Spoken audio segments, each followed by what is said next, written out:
और इन्वर्स मतलब उसी का एक नंबर का नेगेटिव। तो इस वजह से जैसे 2 है तो -2 2 का एडिटिव इन्वर्स होगा, और क्योंकि उन दोनों को ऐड करेंगे तो आंसर 0 आएगा। अब अगला टॉपिक आता है रेसिप्रोकल ऑफ ए नंबर। अब एक नंबर है उसका रेसिप्रोकल कर देंगे, तो एक नंबर जैसे 2 है उसका रेसिप्रोकल करेंगे तो 1/2 होगा। तो अब इन दोनों को 2 को और 1/2 को जब मल्टीप्लाई करेंगे तो हमारे पास में 1 आ जाएगा। इस वजह से रेसिप्रोकल होता है उसको हम मल्टीप्लिकेटिव इन्वर्स भी कहते हैं। रेसिप्रोकल होता है किस नंबर का, जैसे हमारे पास है 8/21, तो उसका रेसिप्रोकल क्या होगा 21/8। तो हम यहाँ पे मल्टीप्लाई कर रहे हैं तो मल्टीप्लिकेटिव आ गया, और इन्वर्स इसलिए कि वो उस नंबर को हमने रेसिप्रोकल कर दिया इसलिए इन्वर्स आ गया। Distributivity of multiplication over addition for rational numbers. Distributive property हमें वहीं देखने को मिलती है जहाँ पे बाहर कोई नंबर हो और वो एक ब्रैकेट से मल्टीप्लाई हो रहा हो जिसके अंदर 2 नंबर ऐड हो रहे हो। तो एक तरीका तो इन्होंने दे रखा है जो हम अब तक करते हैं कि अंदर वालों को पहले ऐड कर लो और फिर जो आंसर है उसको बाहर वाले से मल्टीप्लाई कर दो। लेकिन अब हम सीखेंगे कि डिस्ट्रीब्यूटिव प्रॉपर्टी क्या होती है। तो डिस्ट्रीब्यूटिव प्रॉपर्टी में हमें दिख रहा है कि ये जो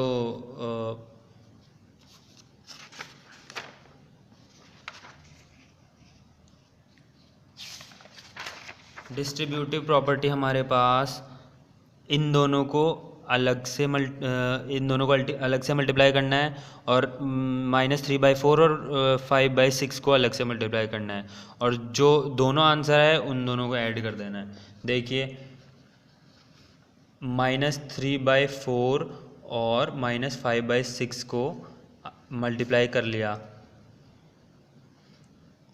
मतलब कि इन दोनों नंबर्स को अलग से मल्टीप्लाई कर लिया और फिर जो आंसर आए उनको ऐड कर लिया। ये जो प्लस का साइन था यहाँ पे, ये डिवाइड हो गया और दोनों और अलग अलग ब्रैकेट बन गए और बीच में प्लस का साइन आ गया। तो ऐसे ऐसे जब करेंगे हम तो तभी भी एक ही आंसर आएगा, पहले वाला जो आ रहा था हमारा। तो इसको कहते हैं डिस्ट्रीब्यूटिव प्रॉपर्टी, कि एक चीज़ को दोनों नंबर्स में डिस्ट्रीब्यूट कर दो। तो 3/5 मल्टीप्लाई बाई 2/3 और 3/4 मल्टीप्लाई बाई 5/6, तो हमारे पास ये आ गया। अब हम आगे चलते हैं। अब एग्जाम्पल 3 है, right the additive inverse of the following. ये तो बहुत ईजी है, ये आप कर लेंगे सभी लोग। और verify that minus bracket -x is the same as x for this. अब हमको पहले से दिख रहा है कि माइनस बाहर है और अंदर ब्रैकेट के माइनस है, तो वो दोनों मल्टीप्लाई होंगे, क्योंकि हमने ये पढ़ रखा है कि ब्रैकेट के बाहर कोई नंबर लिखा हो और अंदर कोई नंबर हो तो वो ब्रैकेट लग रहा है तो वो डायरेक्ट मल्टीप्लाई माना जाता है उनको। अब यहाँ पे माइनस आप कहेंगे कि यहाँ पे तो माइनस लग रहा है, तो यहाँ पे -1 एज्यूम कर लीजिए, तो -1 और -x को मल्टीप्लाई करेंगे तो माइनस को और माइनस को मल्टीप्लाई करते तो प्लस आ जाता है, इस वजह से x ही रहेगा। Is the same as x, मतलब कि 13/7 है, उसका -x लिखेंगे तो क्या आएगा -13/7। फिर -x लिखेंगे तो कितना आएगा, फिर वो प्लस हो जाएगा तो 13/7 आंसर आ जाएगा।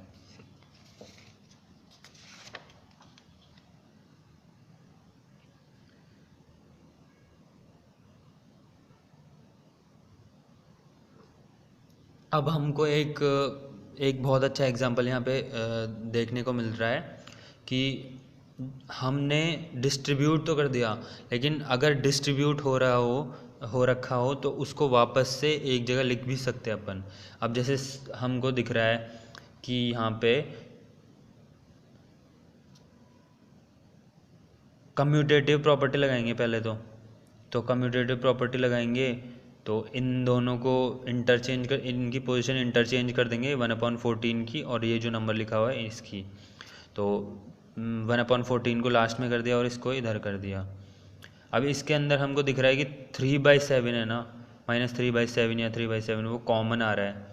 तो दोनों को कॉमन ले लेते -3/7, तो कितना आएगा, 2/5 अलग से आ जाएगा और 2/5 ये आ गया और 3/7 इधर लिख दिया, तो 3/5 ये आ गया। तो अब यहाँ पे हमको दिख रहा है कि अगर हम आपको ऐसे समझ में नहीं आया तो हम ये देख सकते हैं कि यहाँ पे जो प्रॉपर्टी है ना, इसको इस स्टेप से पीछे स्टेप पे जाते हैं तो हमको दिख रही है डिस्ट्रीब्यूटिव प्रॉपर्टी जो हमने पहले पढ़ी थी। तो इस वजह से हम ये कह सकते हैं कि ये सही है। क्यों?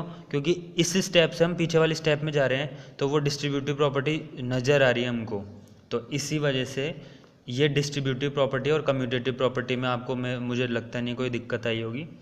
और डिस्ट्रीब्यूटिव प्रॉपर्टी आ गई। अब इन दोनों को अलग से ऐड करेंगे तो 2/5 और 3/5 का एलसीएम एक ही है, तो इन दोनों को फटाफट ऐड करेंगे तो 5 से 5 कट जाएगा, 5 बन जाए 5, तो 1 आंसर आ जाएगा। इन दोनों को मल्टीप्लाई करके ऐड करेंगे तो ये और भी आसानी से सॉल्व हो जाएगा। एक चीज़ हमेशा याद रखिएगा, जो प्रॉपर्टीज़ लगाई जाती है वो इसलिए लगाई जाती है ताकि कैलकुलेशन आसान हो सके। कहीं भी ऐसी जगह पे हम कोई प्रॉपर्टी नहीं लगाते जहाँ पे कैलकुलेशन बढ़ और जाए। तो अब ये सारे क्वेश्चन भी अगर इनमें कोई दिक्कत आ रही है तब मैं वो क्वेश्चन बताऊंगा, वरना मैं वो क्वेश्चन नहीं बताऊंगा अगर वो एग्जांपल्स में आ गए हैं। तो ये वाला यूजिंग एप्रोप्रिएट प्रॉपर्टीज़ फाइंड, ये वाला हम कर चुके हैं, बहुत बार कर लिया ये।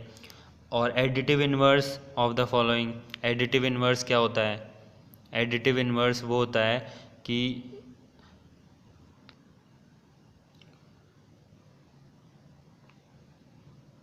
अब एडिटिव इन्वर्स है तो इसके अंदर जैसे 2/8 है तो उसका एडिटिव इन्वर्स मतलब ऐड करेंगे तो आंसर 0 आ जाना चाहिए। तो ऐसा क्या कब होगा? जब इसका नेगेटिव लेंगे नंबर का, तो -2/8 क्या होगा? 2/8 का एडिटिव इन्वर्स हो गया, फिर नेगेटिव ऑफ 2/8 होगा, तो आंसर है माइनस का 2/8। ऐसे ही सारे करने हैं आपको। और ये वाला क्वेश्चन हमने पहले कर ही लिया था, मल्टीप्लिकेटिव इन्वर्स मतलब रेसिप्रोकल। रेसिप्रोकल -13 का क्या होगा? माइनस का 1/13। और name the property under multiplication use in the following. अब इसमें एक क्वेश्चन करके दिखाऊंगा मैं। इसमें क्या हो रहा है कि a multiply by b equals to b multiply by a, मतलब कम्यूटेटिव प्रॉपर्टी लग रही है। और ये वाली कौन सी प्रॉपर्टी है? दो नंबर्स को मल्टीप्लाई करा तो 1 आ गया, तो इसके अंदर हम ये कहेंगे ये मल्टीप्लिकेटिव इन्वर्स है इसका, या फिर रेसिप्रोकल है। तो आइडेंटिटी फॉर मल्टीप्लिकेशन वो भी लग रही है इसमें। तो इस वाले क्वेश्चन में हमारे पास में रेसिप्रोकल मतलब मल्टीप्लिकेटिव इन्वर्स वाली प्रॉपर्टी लग रही है इस वाले क्वेश्चन में। अब आगे चलते हैं। Multiply 6/13 by the reciprocal of this, तो इसका रेसिप्रोकल होगा माइनस का 16/7। तो माइनस का 16/7 को 6/13 से मल्टीप्लाई करना है और कुछ भी नहीं करना है। Tell what property allows you to compute this as this. अब हमने बहुत पहले देखा था कि जो ब्रैकेट्स है उनको उनकी पोजीशन चेंज करते हैं तो उसको एसोसिएटिव प्रॉपर्टी कहते हैं। अब यहाँ पे ये प्लस ये मल्टीप्लाई है, उससे लास्ट से हमने मल्टीप्लाई लगाना चालू करा और इधर तक लगाया और फर्स्ट से स्टार्ट करा और यहाँ तक लगाया, तो ये एसोसिएटिव प्रॉपर्टी में हो, ऐसा एसोसिएटिव प्रॉपर्टी में ही होता है, तो इस वजह से एसोसिएटिव प्रॉपर्टी है। अब ये वाला क्वेश्चन है, इसमें हमको थोड़ा सा दिमाग लगाना पड़ेगा। इसमें हमें ये करना पड़ेगा, ये पूछ क्या रहा है पहले, is 8/9 the multiplicative inverse of this. अब इस नंबर को पहले हमको, ये मिक्स्ड फ्रैक्शन है, इसको क्या कहते हैं? मिक्स्ड फ्रैक्शन कहते हैं। इसको हमको सिंपल फ्रैक्शन में चेंज करना पड़ेगा, जैसे 8/9, 1/3, 7/16, ये सब क्या है? सिंपल फ्रैक्शन है। तो मिक्स्ड फ्रैक्शन है, इसको सिंपल में कैसे कन्वर्ट करते हैं?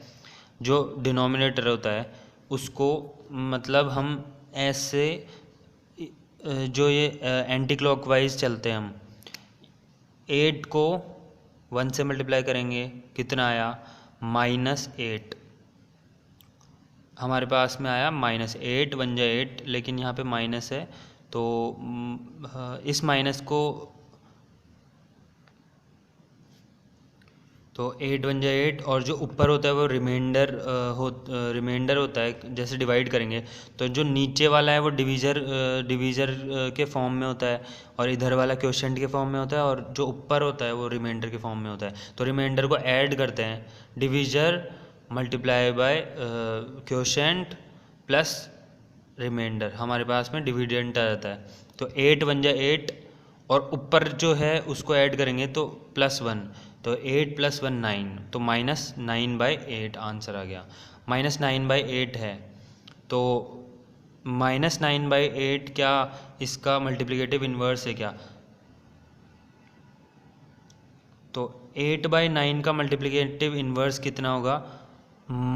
मल्टीप्लिकेटिव इन्वर्स होगा 9/8 और यहाँ पे हमारे पास में आ रहा है -9/8, तो इस वजह से ये मल्टीप्लिकेटिव इन्वर्स नहीं है, ये एडिटिव इन्वर्स है। तो मल्टीप्लिकेटिव इन्वर्स होता तब 9/8 होता, तब होता, लेकिन ये तो एडिटिव इन्वर्स है। ठीक है, तो इसका आंसर होगा y एंड और y नॉट। तो it is not multiplicative inverse of this. और अब अगला question .3 is .3 the multiplicative inverse of this. अब ये डेसिमल फॉर्म में तो इन दोनों को ही हमको सिंपल फ्रैक्शन में कन्वर्ट करना पड़ेगा।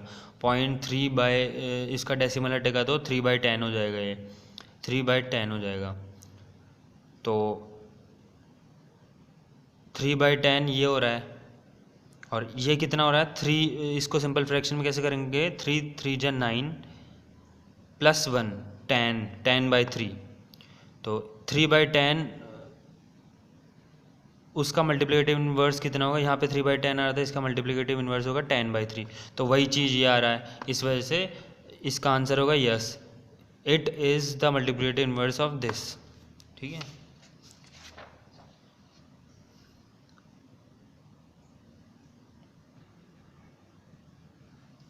हाँ तो अब हम ये करते हैं rational number that does not have a reciprocal. तो एक तो ऐसा तो एक ही नंबर है, वो है 0। क्यों? क्योंकि 0 का रेसिप्रोकल, 0 को क्या लिख सकते हैं? 0/1 और उसका रेसिप्रोकल होगा 1/0। तो 1/0 तो इनफाइनाइट होता है, इस वजह से फर्स्ट का आंसर है 0। सेकेंड है the rational number that are equal to their reciprocal, मतलब वो अपने रेसिप्रोकल के इक्वल होने चाहिए। ऐसा कौन सा नंबर है जो अपने रेसिप्रोकल के इक्वल हो जाए? तो एक तो 1 है और एक -1 है, दोनों ही ऐसे नंबर है जो कि अपने रेसिप्रोकल के इक्वल होंगे। 1/1 भी 1 ही होता है और -1/1 भी -1 ही होता है, इस वजह से सेकंड का आंसर 1 एंड -1 है। थर्ड जो है the rational number that is equal to its negative, तो इसका आंसर है 0। 0 जो है वो उसके नेगेटिव के इक्वल होता है, मतलब कि 0 = -0, मतलब कि -0 की भी उतनी वैल्यू होती है और 0 की भी उतनी वैल्यू होती है। अब आगे चलते हैं, फिल इन द ब्लैंक्स। अब ये तो आप कर ही लेंगे, ये तो आपको पहले पढ़ा दिया सारा। रिप्रेजेंटेशन ऑफ, ये नया टॉपिक चालू होता है, बहुत इंपॉर्टेंट टॉपिक है। Representation of rational numbers on the number line, तो इसको हम पढ़ते हैं।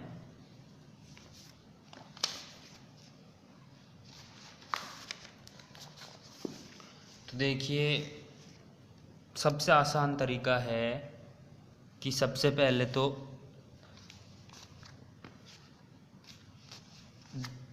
हमारा टॉपिक है रिप्रेजेंटेशन ऑफ रैशनल नंबर्स। तो उसके लिए हम जैसे हमारे पास क्वेश्चन है कि जैसे 1/2 को और 2/2 को नंबर लाइन पे शो करो। तो नंबर लाइन बनाते हैं सबसे पहले। तो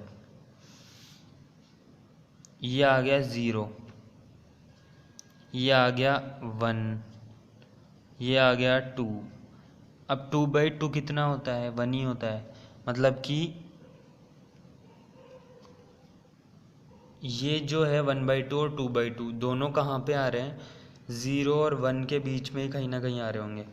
तो 2/2 तो 1 ही है, तो मतलब एक तो नंबर यहाँ पे हो गया, मतलब एक नंबर यहाँ हो गया, और 1/2 है वो 0 और 1 के बीच में है, तो मतलब मिड में होगा। 1/2 का वैल्यू होती है 0.5, 0.5, तो यहाँ पे होगा 1/2। अब सवाल उठता है कि हम कैसे करेंगे इसको। तो हम क्या करेंगे, 0 लिखेंगे, 1 लिखेंगे, इन दोनों के बीच में हमको जैसे दो नंबर बताने हैं, तो इन दोनों के बीच में बताने हैं अगर, तो कैसे करेंगे कि इन दोनों के बीच में मतलब 3 नंबर्स होने चाहिए। तो इसको लिखेंगे हम 0/3, इसको लिखेंगे 1/3। मतलब कि हमको 0 और 1 के बीच में 3 नंबर्स तीन रैशनल नंबर्स ढूंढ रहे हैं। तो यहाँ पे हम 3 से मल्टीप्लाई कर देते हैं दोनों को।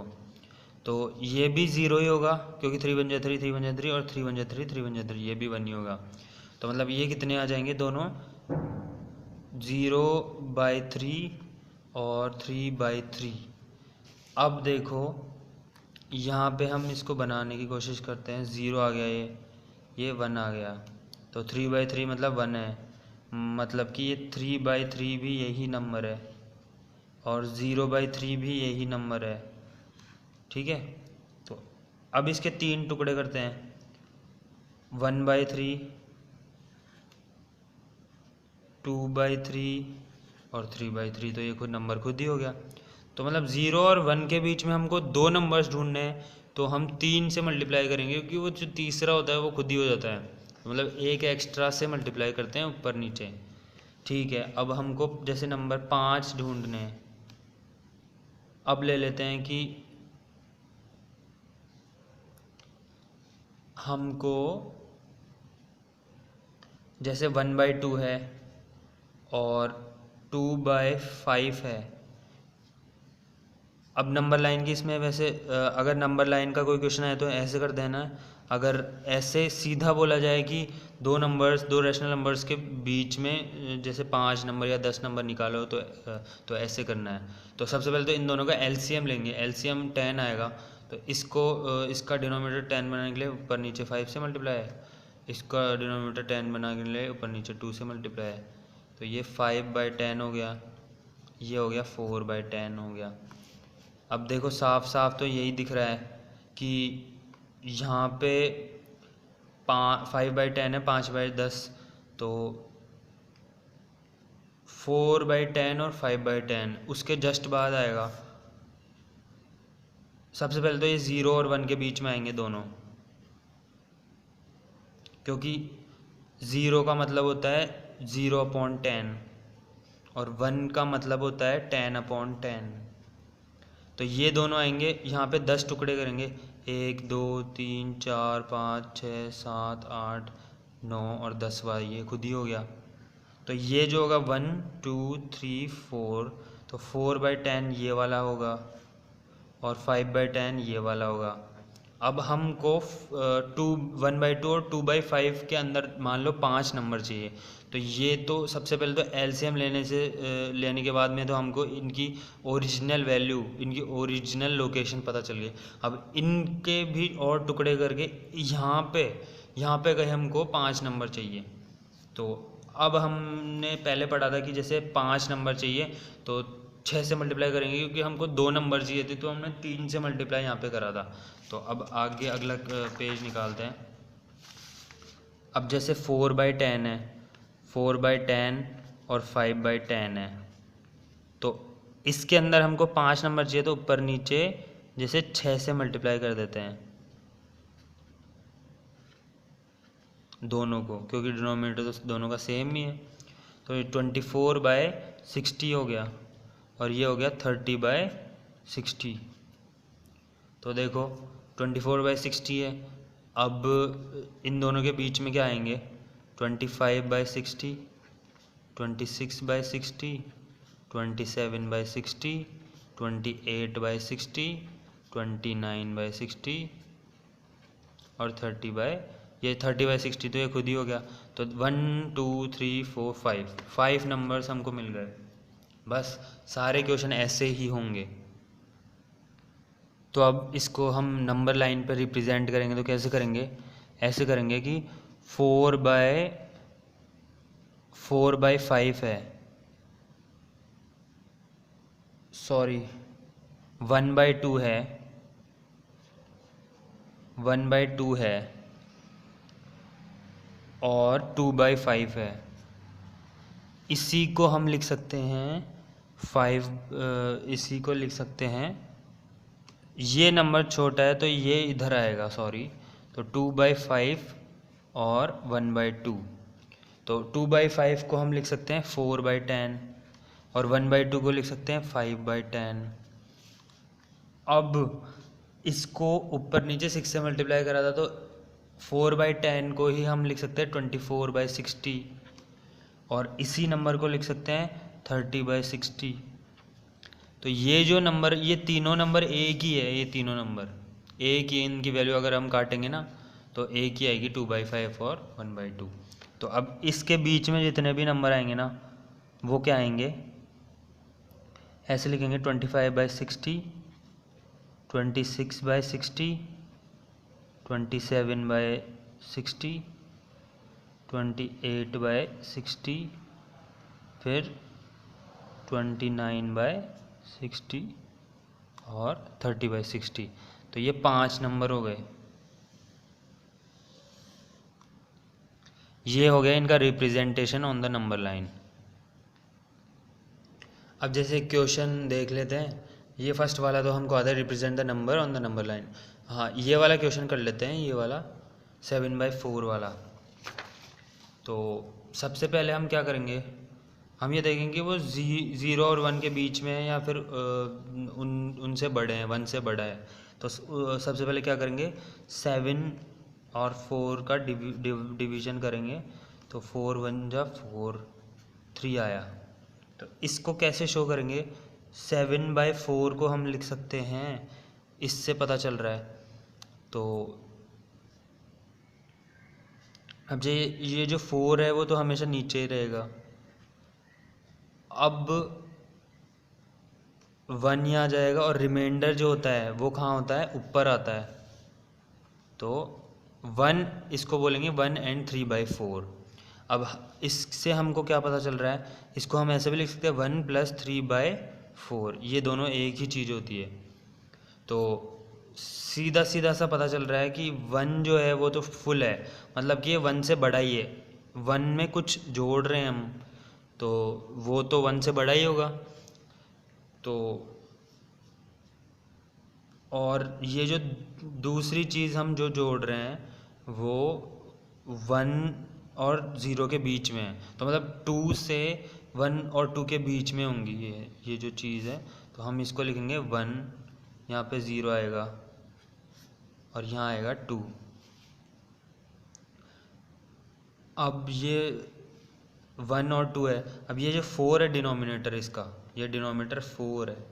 तो 7/4 को डिनोट करना है तो हम लिखेंगे कि 1 जो डिनोमिनेटर है उसको, इनका डिनोमिनेटर सबका इक्वल करने के लिए ऊपर नीचे 4 से मल्टीप्लाई करेंगे। तो 4/1 को 4/4 से मल्टीप्लाई डिवाइड करेंगे और 2 को भी ऐसे ही करेंगे। तो ये आ जाएगा 4/4 और ये आ जाएगा 8/4।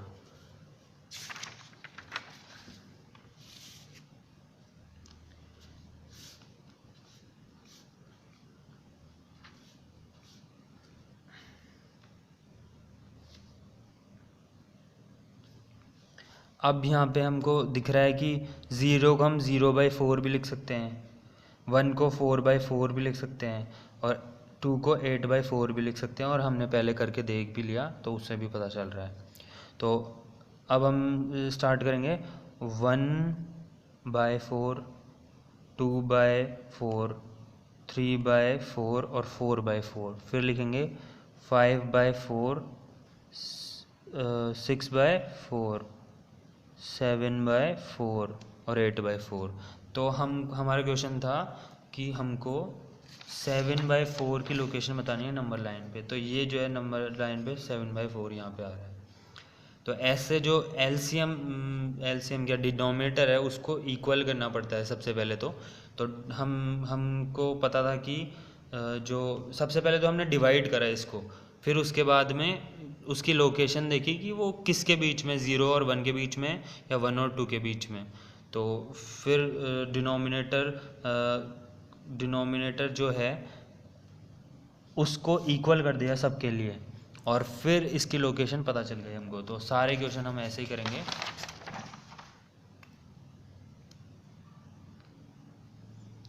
अब आगे चलते हैं। Represent these on number line, ये आप कर लेंगे, ये बहुत इजी है, सेम टू सेम होगा ये।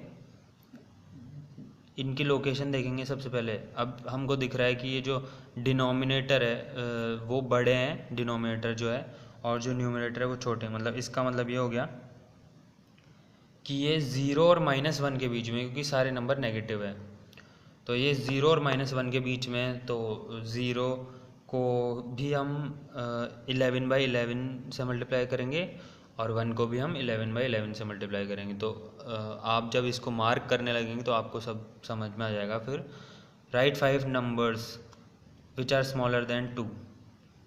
अब ये तो हम रैशनल नंबर भी बता सकते हैं और वैसे भी बता सकते हैं, नेचुरल नंबर भी बता सकते हैं। 2 से छोटे बताने हैं बस, 5 रैशनल नंबर्स बताने हैं, तो वो तो -3, -2, 1, 2, 1 और -4, -5 ये भी हो सकते हैं। तो ये तो सिंपल सा क्वेश्चन है। 10 रैशनल नंबर बता रहे हैं, ये भी हमने करा दिया। Find 5 rational number between this and this, ये भी हमने करा दिया। Right 5 rational number greater than this, find 10 rational numbers between 3 and 5। तो हमने सारी एक्सरसाइज वगैरह सारी कंप्लीट कर दी है। तो इसका जो चैप्टर 2 ही एक्सरसाइज में, तो ये सारे क्वेश्चन आप सारी एक्सरसाइज है वो सारी कॉपी में करिए। सो आई हेयर बाय अनाउंस दैट आपका फर्स्ट चैप्टर है जो कंप्लीट हो गया है, और आपको सारे जो क्वेश्चन है, फर्स्ट चैप्टर हमारा कंप्लीट हो चुका है। सारी एक्सरसाइज, सारे एग्जांपल्स और सारे टॉपिक्स कंप्लीट हो चुके हैं। तो आप ये कॉपी में करें और इसको टेस्ट के लिए भी प्रिपेयर कर लें। बहुत इजी सा चैप्टर है। हमने सारे की सारी इसमें टॉपिक्स उठाए हैं और सारे क्वेश्चन उठाए हैं। एक भी क्वेश्चन ऐसा नहीं है जो आपको मतलब बहुत हार्ड लगे। सभी टाइप के क्वेश्चंस हमने इसमें पूरे करें। ठीक है, थैंक यू।